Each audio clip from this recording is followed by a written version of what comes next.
For question 24, given that BCE is a triangle with the angle E equals to 30 degrees. D is a point on CE such that CD equals to DE. And the angle BDE is 15 degrees. We are asked to find the angle BCD.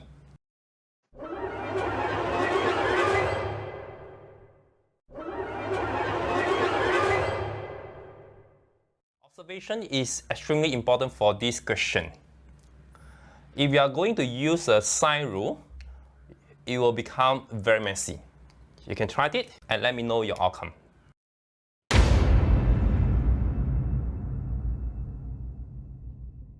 This is 15 and this is a 30. 30 is double of 15. So I can construct a point here so that they are the same. And this is equal to 30 degrees. Now, so I'll construct, say, F on BE such that the angle DFE is equals to 30 degrees, which means that DF has to be equal to DE. Since this is 15 degrees, this is 30, and therefore the angle BDF is equals to 15 degrees. And because both of them the same, and therefore BF equals FD. This is also the same.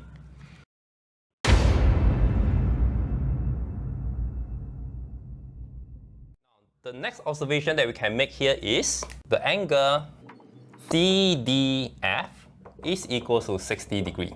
And now we join C and F. Then we'll see that this is C, this is F, both of them the same. CD equals to DF, and this is 60 degrees. What does it mean? It means that these two angles also 60 degrees, and therefore CF is also equals to BF. Since the angle CFD is 60 degrees, so this is 60 degrees, and means that this will be a 90 degrees. The angle CFB is 90 degrees. So what we have here, this is BFC, 90 degrees, and both of them the same, and therefore the angle BCF is 45 degrees. So finally, the angle BCD is equal to the angle BCF plus the angle FCD. This is 45 degrees, and this part is equal to 60 degrees, and therefore the answer is 105 degrees. So 105 is the answer for question 24.